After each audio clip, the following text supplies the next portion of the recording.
The Carl B. Phillips Show. Hosted by me, Carl B. Phillips, Uncle Carl. The Carl B. Phillips Show. Get ready for another great conversation on the Carl B. Phillips Show. Welcome to the Carl B. Phillips Show. I am Carl B. Phillips, Uncle Carl. Today's guest is Detroit, Michigan native, gospel recording artist, and lover of the hymns of the church. Please help me welcome Angela Bostic. Yes. What's going on, Angela? Hey, nothing much. Well, I'm not going to say nothing much. There's a lot going on right now in my life. And I'm just blessed to be here and enjoying every bit of it. Wow. Well, as I warned you, I'm going to ask a random question. So Okay. the first random question, what are some of the things you love about being from Detroit? Detroit is, I call it, Detroit is poetry in motion. Detroit is, it just has its own identity. We were just talking about this today at work and how Detroit just has its own ability to just grab you and make you proud to be from Detroit. It's the life, it's the energy, it's the the people that you meet, all different type of folks that you run into. And I've never had any problems in Detroit, so I'm happy to be from Detroit. Detroit. Now, if we could just get a winning sports team, we do really, really great. Right. That would be good, right? Lions, let's go Lions. Lions, Pistons, Red Wings, anybody that can win. Anybody. We'll take one at a time. Just one, yeah, anyone. Talk about what growing up and attending church meant to you. Well, it's a lot different today than it was then. Growing up in church, New Life Baptist Church, where I was pretty much born and raised, it was a family church, and every Sunday was important because we had to go to church every Sunday, no matter what. I know you come up in that era too. You didn't have it. If you went out on Saturday night, you was up on Sunday, going to church. But service was important, no matter what. Service was important, and we just it was rich. It was grounded. It was our foundation. If we didn't go to church on Sunday, the rest of the week wouldn't be right, So church was very important, and I kind of internalized everything that happened in our church. I watched my pastors. I watched the minister of music. I listened to the choirs, and back then we had so many different choirs. Like if you sang classical music, there was a choir for that. If you sang, hymns, it was a choir for that. If you just a lady just wanted to sing in the women's chorus, it was a choir for that. So it was always something that it was like I would say fraternity and sorority type situation. It was always something for you to do. It was just always something there for you to do, and always being there made it very, very important in my life. Always being there on the usher board, on the, what I'm saying? They made us work in the church, and we loved it. Now, I don't know how they sold it to us back then. I don't know if we just didn't have a choice. They made us smile and do it. But it just took over us. Like if you wasn't on the usher board, you was in the choir, Yeah, you went to Sunday school, I don't even think they do any of that anymore, but that's what church is very, very important to this day. It is that important to me. And you went several times throughout the week. Wait a minute.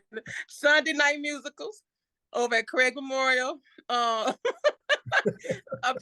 parents just drug us with them, and we were the choir. We used to hold the choir robes. And didn't even complain. Couldn't wait to go back to church, 4:00 service or communion, we just couldn't wait to go back. It's just, that was our life. Man, they'll bring back a lot of great memories. I remember one Sunday, I did Sunday morning service. We did a Sunday afternoon musical. My church had Sunday night service, and we did 2 midnight musicals. Oh. And the last musical was when Craig Memorial was on 7 Mile. And I think we went up to sing about 4:00 in the morning. And then we went out to Ramshorn to eat. Ramshorn, oh yes. Ramshorn was the spot, wasn't it? On Telegraph, that was the hangout. Anybody that was in church, that's where you saw him at Ramshorn. I think we all hung out there, didn't we? Oh my goodness. So you love hymns. When did you discover your love for hymns? Um, I say maybe when I was like 13 or 14 years old. I've always loved them because I always liked how they rhymed. Mhm. I think that's just the art part and the artistry part in my own spirit. And how they used to rhyme, and then because they rhymed, I paid more attention to them. And then I think the words started like transferring from the hymnal into my spirit, honestly. Because Mhm. I remember the words. Like, I just that's all I remember. And the first song I started singing was His Eyes on the Sparrow. And then it was Great Is Thy Faithfulness. I just started adding more and more I was reading. It became it just became part of my life.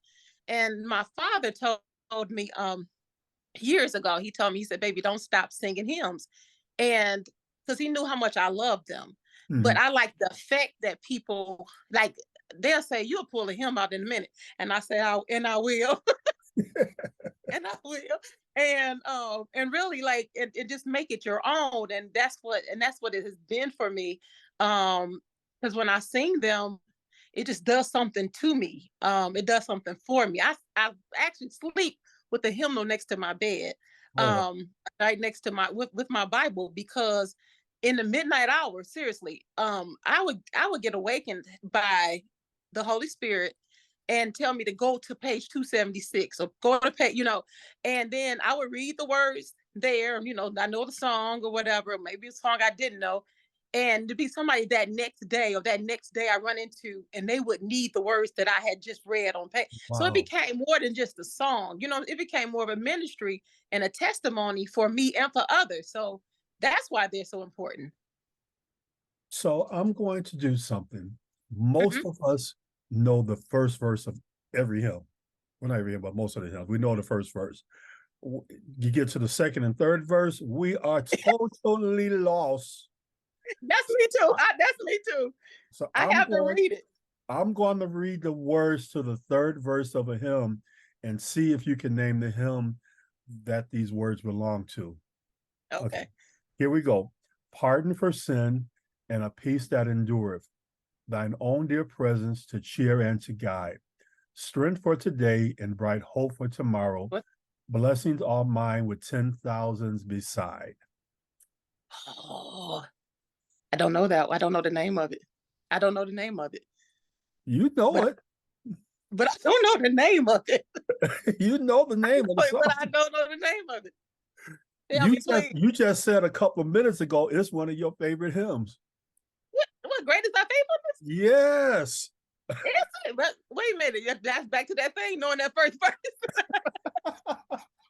Knowing that first and second verse, baby. You'll give it on a third and fourth one. You know the first verse and the chorus. And You that's funny, might right? know what you might know the second verse. Have you ever been in church and they'll do that? They'll do the you'll hear them sing the first verse, and then you won't hear anything else after that. Then they get to the chorus, and everybody's singing loud. Yeah, you know uh, what? I never knew that actually. I do the first and second verse, and I don't do the third.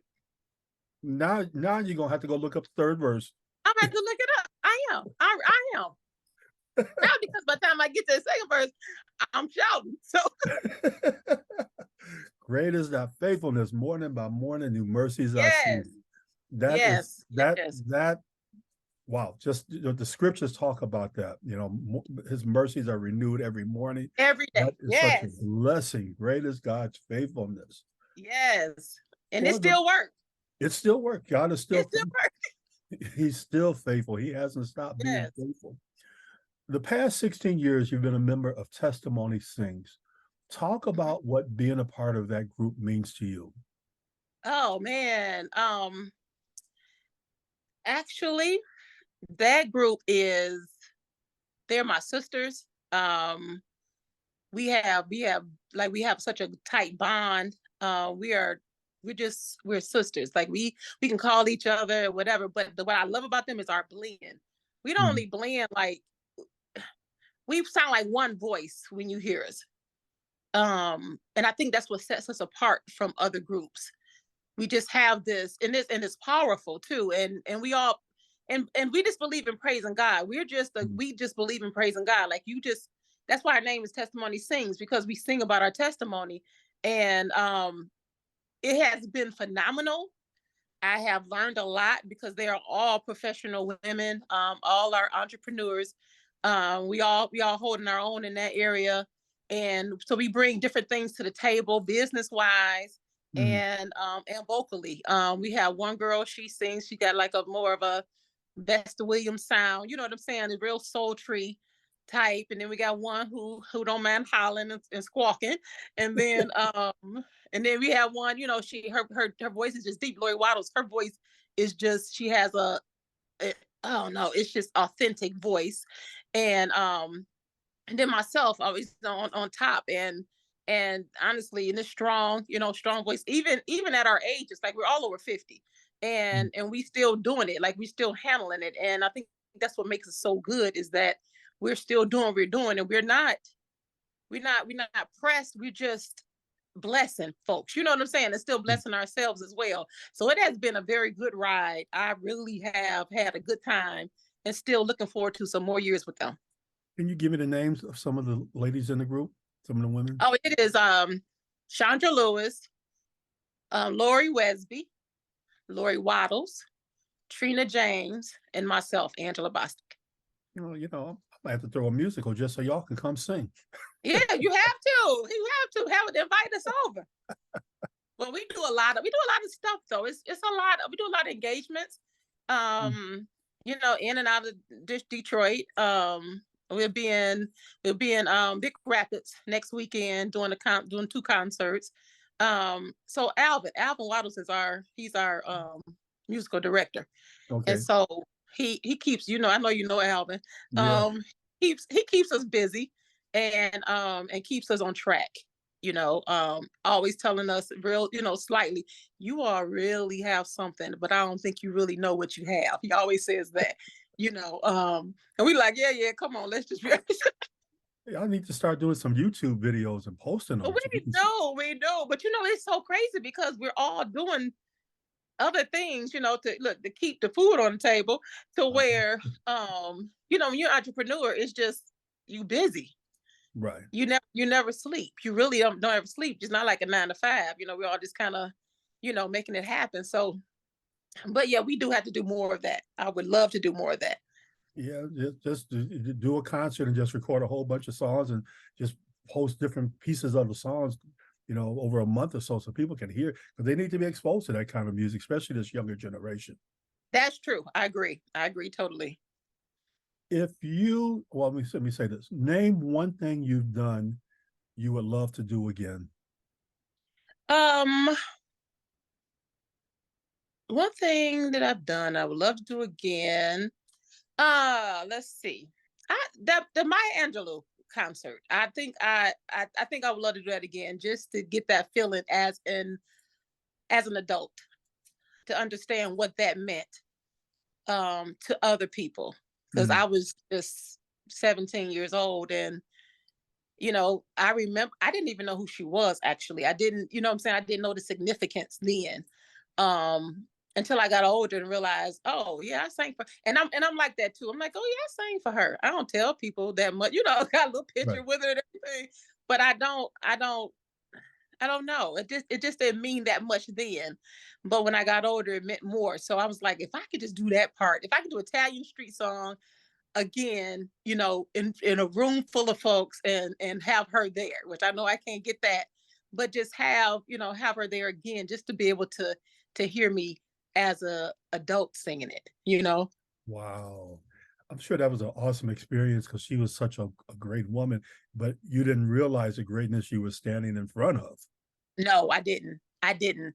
And it was so crazy because she was sitting next to my mom and my dad, and my mother told me then, she said she was up before I was, so I said, being a young person, you're like this, oh, for real, it just didn't even matter. I'm like, okay, can we go home? But now it's like, wow, you actually had that moment. I had a lot of moments, what I'm saying? And now it's like, I'm seeing it. I'm seeing all the work kind of pay off. And not monetarily either. It's the point of being able to do what I want to do, as far as the music is concerned, and as far as the songs are concerned, because I really thought that they lost value, and that's my why. Which kind of leads me to my next question. You recently released your debut single, a remake of Thomas Whitfield's arrangement of His Eyes on the Sparrow. You Yes. mentioned that, you and the ladies are, as I say, in the AARP generation now. Yeah, I got my How does bag, it my little tote. how does it feel to be debuting as a recording artist during this season of your life? You know what? It's remarkable. It is really remarkable. The thing that really got me was when my children, who are 34 and 29, and they heard we recorded 3 songs so far. And when Mm. they heard the other 2 songs, they were like, "Mama, you really did this."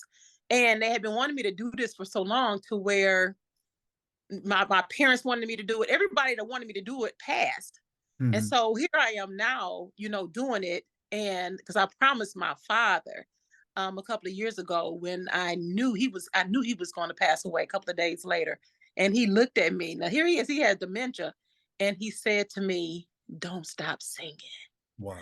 And I said, "Okay, daddy," and I'm in tears, because I know this is the last time I'm gonna see my daddy alive. And he's looking at me, he said, "Don't stop. Don't stop Mm. singing, baby." And it was at that point when I realized, here's my father, who's 83, who Mm. always been in my corner, who's always pushed me to do my best.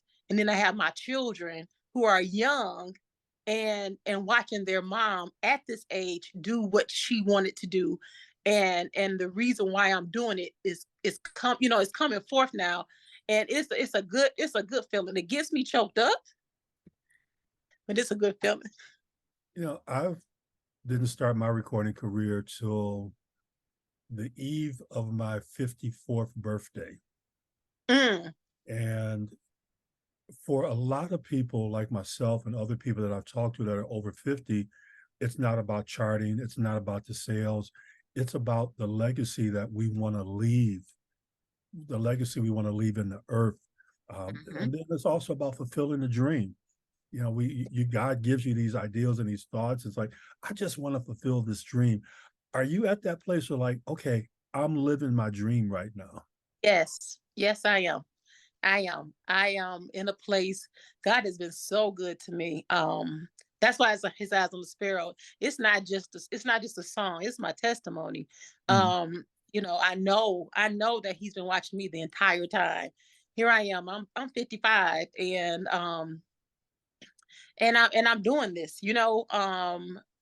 And this one day I just said, you know what? I don't have a choice. I have to do this. This is something that I've been wanting to do. Just stop right now and take care of what you said you were going to do. And so it feels good. It just feels good where I am, and where I'm standing right now. And I'm happy that I made the choice to do it. Yeah, as I said, it's a great feeling that you can look back and say, I've done this, you know, Right. and it's just a good place to be able to live that dream. You've worked with 2 very awesome producers, Gregory Pearson and Philip Johnson.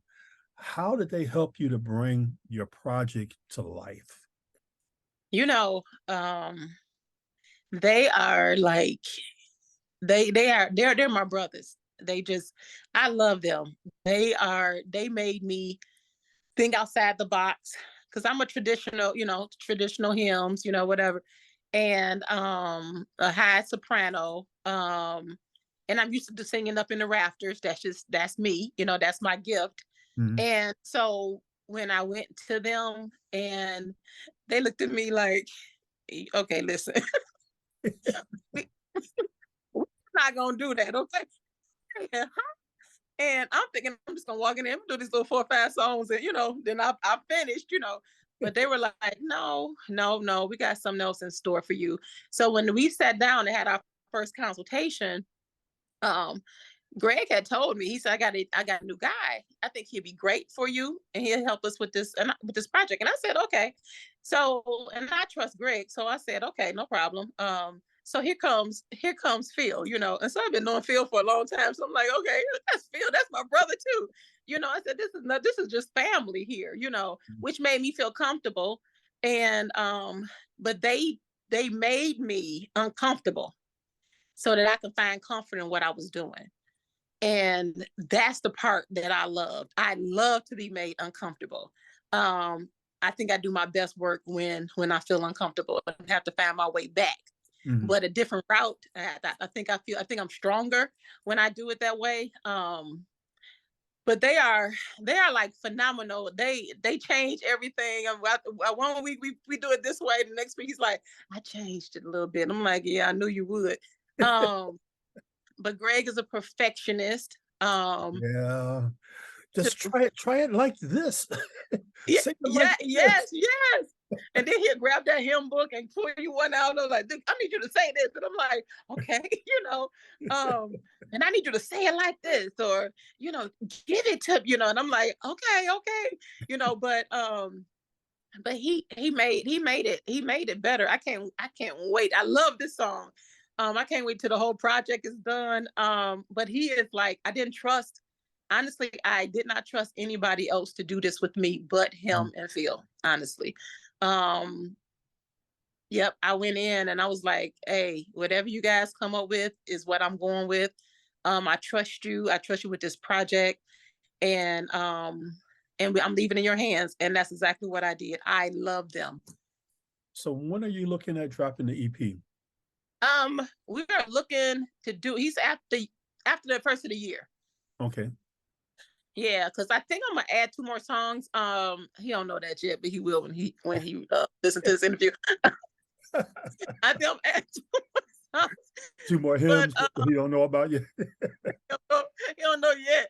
I'm gonna drop it on next Monday when I go finish his other song. But he could look at me like, oh, he been bit by the recording bug. But once you get it, it's like, I'm gonna have to work 3 jobs to pay for all this. Look, I got how much I need? Okay, we can make it happen. It'd be like, selling dinners. Carl, send me some money. Like selling dinners out the back door, all that old stuff. Yep, that look for real. But it has been such a wonderful experience. It's been a journey. Just learning me, I tell everybody, my kids moved out, and I said they left me by myself. And then I was sitting one day and I was going through a moment because I was here by myself, and I was going through a moment and I said, okay, what am I gonna do with me? And so I just sat there and I said, okay, Holy Spirit, I don't know.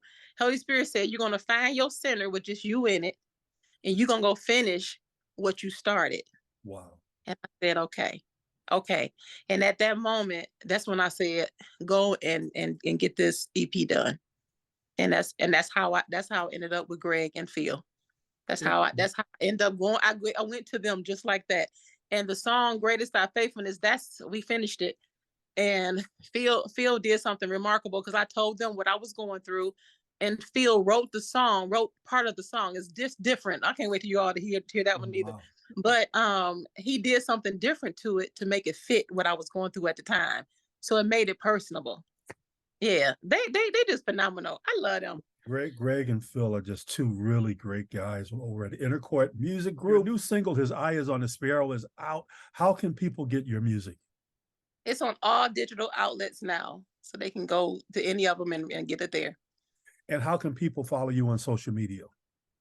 Official Angela Bostic on Facebook, and it's the same as on Instagram. And if people want to reach out to you, have you come sing for an engagement or get testimony sings to come sing, how can they contact you? They can contact me by email, angelabostic12@gmail.com, or call me 313-478-3510. We are talking with Angela Bostic. Again, go get her new single, His Eye is on the Sparrow. It's available on all digital outlets. I have really enjoyed this conversation.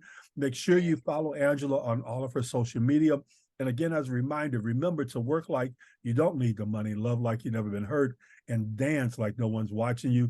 God bless until we meet again. The Carl B. Phillips Show. Thank you for listening to The Carl B. Phillips Show. For more information, go to carlbphillips.com. The Carl B. Phillips Show. Follow Carl B. Phillips on Instagram so we can stay in contact with each other.